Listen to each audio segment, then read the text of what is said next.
श्री शिवाय नमस्तुभ्यम हर हर महादेव। कैसे हैं दोस्तों आप सब। भगवान भोलेनाथ माता रानी की कृपा आप सब पर सदा सर्वदा बनी रहे।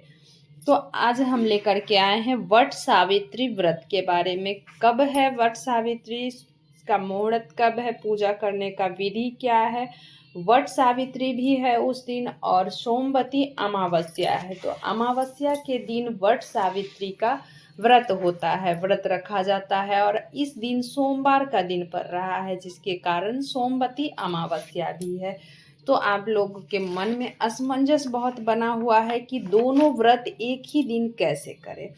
तो वट सावित्री की पूजा के बारे में हम पहले बात कर लेते हैं कि किस तरह से वट सावित्री की पूजा और सोमवती अमावस्या एक ही दिन। पूरा वीडियो में हम आज आप लोगों को यही बताएंगे। हमारे चैनल पर गुरुजी पंडित प्रदीप मिश्रा जी द्वारा बताए हुए उपाय बताए जाते हैं। जैसे कि आप लोगों को पता ही होगा कि अभी जो जंग छिड़ा हुआ है, चल रहा है, इसके कारण से गुरुजी पंडित प्रदीप मिश्रा जी की कथा नहीं आ रही है। तो आज हम वट सावित्री व्रत के बारे में वीडियो में लेकर के आए। उसी के बारे में बहुत सारा कमेंट आ रहा था कि वट सावित्री के बारे में, सोमवती अमावस्या भी है उस दिन, तो किस तरह से किया जाए। तो आज हम विस्तार से वट सावित्री के बारे में आप लोगों को बताएंगे। तो वट सावित्री का पूजा व्रत सुहागिन महिलाएं अपने पति की लंबी उम्र और सुख समृद्धि की कामना के लिए रखती हैं। यह व्रत सबसे पहले सावित्री ने अपने पति के लिए रखा था। सावित्री ने भक्ति और चतुर्य से यमराज से अपने पति के प्राण भी वापस ले आई थी। सभी सुहागिन महिलाएं भूखी प्यासी रह करके अपने पति के लंबी आयु के लिए व्रत रखती हैं। तो इस बार वट सावित्री का जो व्रत है 26 मई को रखा जाएगा और 26 मई का दिन सोमवार का दिन पड़ रहा है, जिसके कारण सोमवती अमावस्या, आप लोगों को पता है सोमवार का दिन जब अमावस्या पड़ता है तो सोमवती अमावस्या होता है और अमावस्या के दिन ही वट सावित्री का भी व्रत होता है। तो इस दिन सोमवती अमावस्या सोमवार के दिन है, इसलिए सोमवती अमावस्या ही भी है। तो 26 मई को वट सावित्री की पूजा के लिए दो शुभ मुहूर्त बन रहे हैं।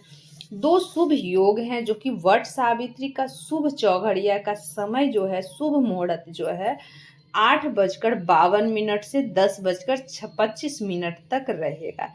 इसके बाद जो है दोपहर के 3:45 से 5:28 तक है। इन मुहूर्त में पूजा की गई विशेष फलदायी होता है। तो महिलाओं को इस दिन मुख्य रूप से लाल रंग के वस्त्र या पीला रंग के वस्त्र पहनने चाहिए और 16 श्रृंगार जरूर करें इस दिन, क्योंकि सुहागिन महिलाएं अपने पति की लंबी आयु की कामना के लिए ये व्रत रखती हैं, अपनी सुहाग की रक्षा के लिए व्रत रखती हैं। तो 16 श्रृंगार का अवश्य ही इसमें विधान है। तो 16 श्रृंगार करके लाल पीले रंग के वस्त्र पहन के इस दिन व्रत किया जाता है। इसके बाद शुभ मुहूर्त में वट वृक्ष के समीप जाकर उसका पूजन करें। हल्दी, कुमकुम, अक्षत, सिंदूर, मौली, जल, फूल, जो भी सामग्री है आपके पास, पूजन की सामग्री साथ रखें। वट वृक्ष पर कच्चा सूत लपेटे और 5, 7, 21, 51, 108 बार परिक्रमा करें। जो संभव आपसे बन सके परिक्रमा करें। सावित्री सत्यवान की कथा पढ़ें या सुने और अपने पति की लंबी उम्र की कामना करें और आशीर्वाद लें। वट सावित्री सोमवती अमावस्या एक ही दिन है, तो दो व्रत एक साथ कैसे करें। सबसे पहले दोस्तों, वट सावित्री का व्रत सभी महिलाएं अपने पति की लंबी उम्र की कामनाएं के लिए रखती हैं। तो लंबी उम्र के लिए व्रत करती, तो इस बार वट सावित्री का व्रत बहुत ही अच्छा पड़ रहा है। तो अगर आप लोग पहली बार करना चाह रहे हैं तो इस दिन आप जरूर करें। सबसे पहले दोस्तों, मेरे चैनल पर नए हो तो सब्सक्राइब जरूर कर लें, बेल बटन प्रेस करना ना भूलना, क्योंकि मेरे चैनल पर ऐसा ही वीडियो आता है तो सबसे पहले आप तक पहुंच सके, इसीलिए सब्सक्राइब और बेल बटन प्रेस जरूर करें और एक लाइक जरूर करें।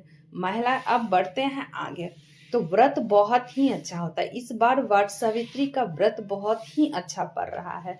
तो बहुत महिलाओं का सवाल है कि क्या पहली बार हम वट सावित्री का व्रत रख सकते हैं, और उस दिन सोमवार भी पड़ रहा है, जिसके कारण सोमवती अमावस्या है, व्रत भी है। कुछ लोग वट सावित्री के व्रत नहीं करती हैं, तो क्या वो केवल सोमवती अमावस्या कर सकती हैं, और जिनके यहाँ दोनों किया जाता है तो आप दोनों व्रत कर सकते हैं।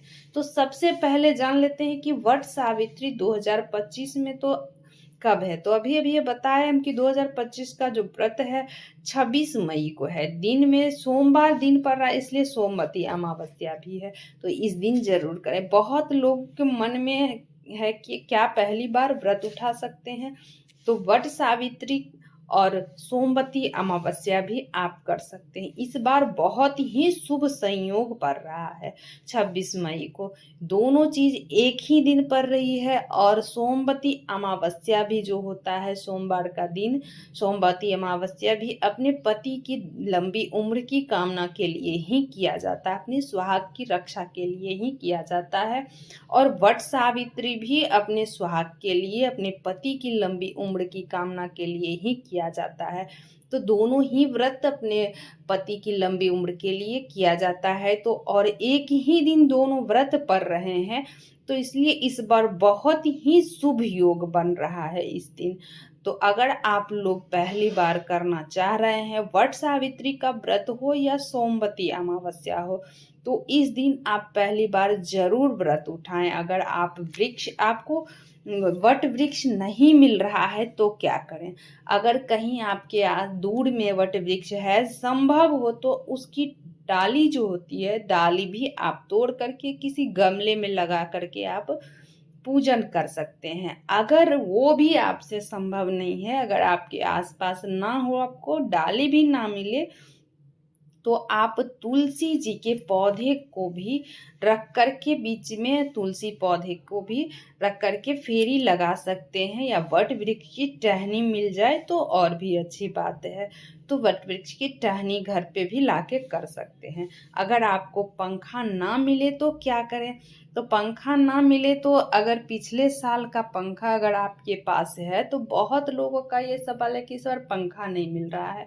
तो अगर पंखा नहीं मिल रहा है तो उसको आपको करना है कि पिछले साल का अगर आपके पास पंखा है, तो अगर बिना पंखे का करते हैं तो बिना पंखे के से अच्छा है कि जो रखा हुआ है उसको आप गंगा जल का छींटन करके अच्छी तरह से धो ले, गंगा जल का छींटा मार के आप कर सकते हैं। अगर वो भी आपके पास नहीं है, तो वट वृक्ष का जो पत्ते होते हैं, वट वृक्ष के पत्ते से भी आप कर सकते हैं। वट वृक्ष के पत्ते पर आप फल फूल जो भी रख सकते हैं, रख के पूजन कर सकते हैं। वट सावित्री की पूजा में बरगद का पेड़, सावित्री और सत्यवान की मूर्ति या तस्वीर, क्या क्या सामग्री चाहिए आप अच्छे से सुन लें।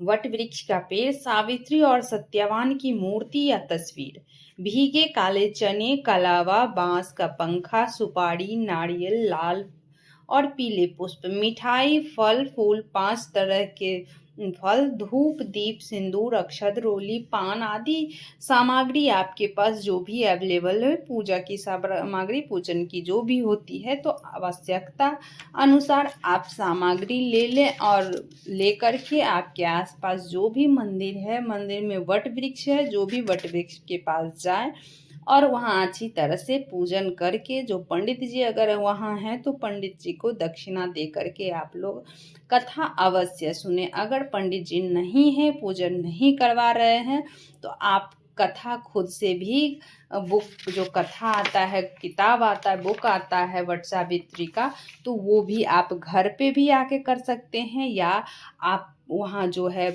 वट वृक्ष के पास पूजन करके वहाँ भी कथा कर सकते। अगर पंडित जी वहाँ आपके पास अवेलेबल है तो पंडित जी से ही कथा करवाएं। अगर कथा नहीं कर रहे हैं तो आप घर पे भी आके कर सकते हैं, या वहाँ पे भी आप कथा कर सकते हैं। पूजन अर्चना अच्छे से करके उसके बाद अपने बड़ों का आशीर्वाद लेकर के संपन्न करें। श्री शिवाय नमस्तुभ्यम। हर हर महादेव।